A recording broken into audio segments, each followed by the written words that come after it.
Hey guys, welcome to another video. No coffee this time. It's so hot, I had to switch things up, so why not a homemade green tea, right? Anyway, I've been thinking, what does it actually mean to be a full-stack developer in 2025? It's still one of the most popular career paths in tech, and honestly, still pretty well paid, often hitting six figures regardless of the country, at least in most cases. But what if things are changing? Technologies are evolving fast, becoming more demanding or just more specific. So the question is, can one person really handle it all? Front-end, back-end, CI/CD, cloud deployments, DevOps, it's a lot. And if you have read any job descriptions lately, you know what I mean. They often sound like you're expected to replace an entire infrastructure team or 5 people. But hey, that's the reality of the market right now. It's up to you to decide. Are you in or out? The good news, with the right resources, keeping up with all this is way more doable. And speaking of that, this video is also supported by Scream. Seriously, awesome platform. They've just launched a brand new full-stack career path, and it's one of the best resources out there. Interactive lessons, up-to-date content, great instructors, and yeah, a certificate of completion. It's modern, practical, and full of the real-world skills employers actually look for. So, what else do you need? Personally, I like to stick with all sorts of stuff. Different tech stacks, environments, deployments. I'm always tinkering. Like recently, I bought another mini PC server. It's now running LXC containers and VMs thanks to Proxmox. And with my other mini server, a Raspberry Pi, I'm having a lot of fun, like tons. But coding, that's still my favorite part, always. For example, this right here is one of the most complete Excalibur diagrams I've ever made for an old project on my GitHub. And this is also one of the best cheesecakes I've ever had. Seriously, I love cheesecake. So yeah, I keep juggling different layers of a project, backend, frontend, DevOps stuff. And when I work on outdated projects, it's actually a great way to keep my skills sharp. I've had the chance to write Vue.js components here and there, but most of the time I'm using Angular. That's my full-time job. And this one side project I've been maintaining, it's built in React. Now, let me tell you, React can get really messy if you don't set things up right from the beginning. Folder structure, project architecture, especially when you're combining front-end and back-end. It all matters. If you don't make those decisions early, maintaining the project later becomes painful. Like you open the code 6 months later and think, why did I even do it this way?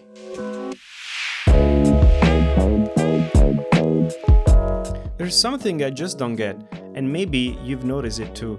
Every time I talk to a recruiter or tech company, especially in a first call or interview, they ask me, would it bother you to also work on the backend? Like, what? I'm a backend developer first, then a full-stack developer. It's literally what I do. Not every developer is made to design fancy UIs or pixel-perfect components. And that's okay. You know what I love?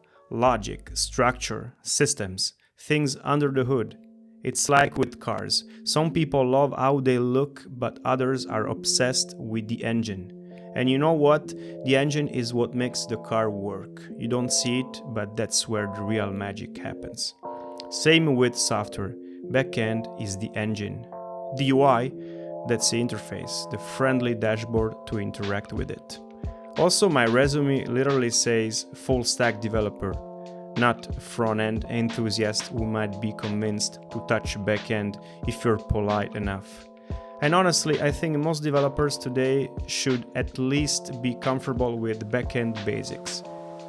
Writing a Docker file, understanding a shell script, you don't need to master it all, but you should understand it.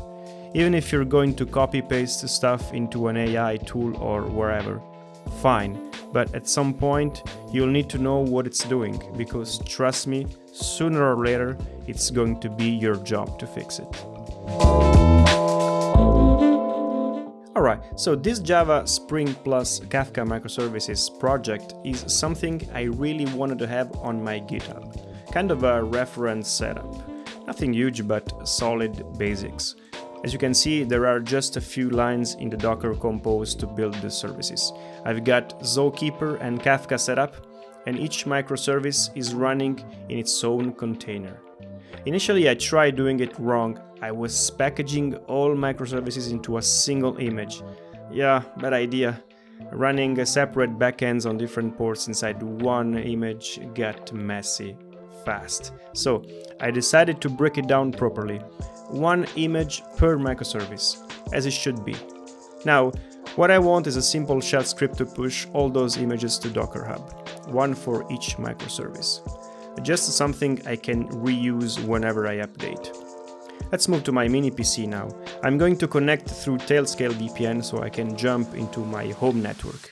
And you'll see why in just a second. Okay, I've got a few machines running, and specifically Node 1 is running on Proxmox inside an Ubuntu VM. Let's check the logs of one of the microservices. Yep, it's running. And when I hit it with a post request, the other service logs respond just fine. Now, here's a weird thing. I added health checks to the Docker Compose, but for some reason, after a while, the microservices got into unhealthy status, even though they still respond correctly to requests. But I'm curious what you'd try.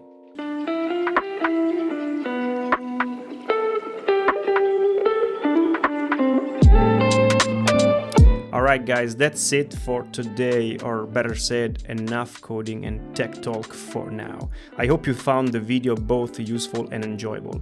It's 35 degrees Celsius outside, and honestly, it's time for a motorcycle ride and maybe even a dive into the pool. Today's actually is one of the longest days of the year, and around this time, like 6 p.m, I only pay €3 to get in. Not bad, right? I've got a locker for my stuff, but ouch, I forgot the 2 franc coin for the lock, so yeah, I guess I'd be carrying my things around. Let's go find a little spot on the grass, set up the serviette de bain, aka my beach towel, grab the lunettes de bain or swim goggles, and not waste a single second before diving into the fresh water. Alright, see you in the next one. Ciao.